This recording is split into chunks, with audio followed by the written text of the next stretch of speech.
উফ মা, শীতকালে কত মজা বলো তাই না? সবকিছু করে আরাম, খেয়ে আরাম, শুয়ে আরাম, ঘুরতে গিয়ে আরাম, সব সময় মজা।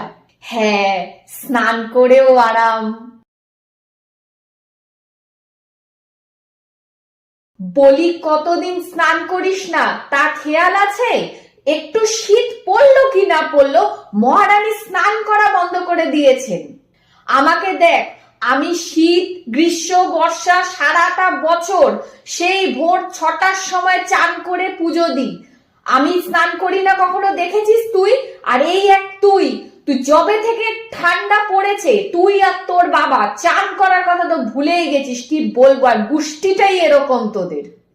বারবার আমি বাবাকে বলেছিলাম যে বাবা এই বংশে আমায় বিয়ে দিও না। কি বলবো, এখন এসে পড়েছি, এখন এই এক তুই হয়েছিস।